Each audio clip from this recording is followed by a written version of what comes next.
Mama Chose. Jamaa wako na umbo siku hii. Mama Chose. Nini? Hii ndo mama kiki.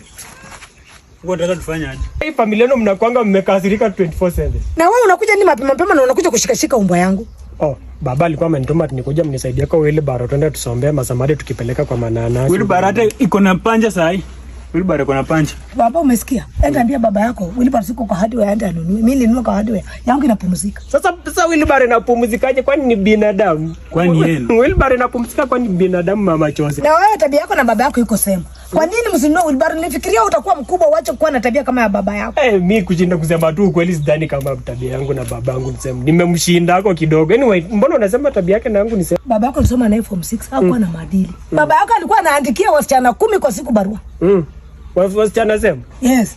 Basi kusema tu kweli nimeshinda baba juu mimi kusema ukweli naandikianga wasichana 12. Chose naandikianga ngapi? 12. Wewe mwenyewe jiulize na ujijibu. Naandikianga wasichana 12 barua kwa siku na ninatulia. Kwa sababu nimesema wewe na baba yako mnafanana. Like father like son. Nashinda baba. Simnisaidie wheelbarrow nienda jamani mida Chose nichukulie wheelbarrow. Mida inaenda. Wheelbarrow inapumzika iko na panja bana. Sasa mnipati? Atukupei? Endeleeni na uchozi juu siku ya kiyama mtajibu nini? Kijana unanilani. Sasa nimekulani aje? Unataka niingie kwa shetani? Sisi nimesema hako tu mmeninyima wewe. Wheelbarrow kunaenda.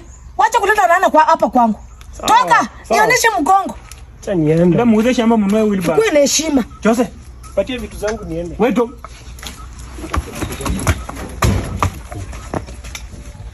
Naiba radio. Radio ni yangu ama ni yako? Sawa, enda basi.